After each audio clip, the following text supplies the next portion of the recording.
মাস ধরে জলের সমস্যায় আমরা ভুগছি। সিধুলি জামবাদ এলাকা, মানে সিধুলি রেলগেটের ওই পাশে যে বুড়াকুটি এলাকা আছে, সেই এলাকায় কন্টিনিউ 2 মাস ধরে প্রতি সপ্তাহে একদিন জল দেয় এবং 7 দিন করে জল, 8-6 দিন করে জল দেয়।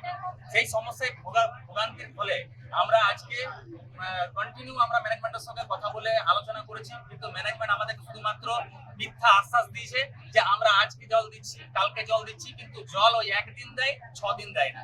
তা আমরা সেই সমস্যায় ভুগছি এবং সেই জন্য আমার মা বোনেরা সবাই উঠে পড়ে এখানে এসেছে। ম্যানেজমেন্ট আজকে কি বললো? ম্যানেজমেন্ট আজকে আবার একটা আশ্বাস দিয়েছে। এখন ইনস্ট্যান্টলি, এতদিন ধরে ম্যানেজমেন্ট কোন রকম ট্যাঙ্কারে জলের সুবিধা দিত না, অন্য কোন রকম ভূক্ষেপ করতো না। আমাদের ওই চানক বন্ধ হওয়ার পর থেকে কোনো ম্যানেজমেন্টের লোক বা কোনো ওয়ার্কারকে ওখানে পাঠাতো না, ঠিক আছে। অথচ লগ বুকে আমরা দেখছি একজন 4 ঘন্টা 5 ঘন্টা বলছে জল চালিয়েছে, সেটা এন্ট্রি করা আছে। আমি চাই এগুলোর একটা করে তথ্য প্রমাণ হোক এবং সেগুলোর একটা করে কমসে কম এক্সামিন করা দরকার আছে।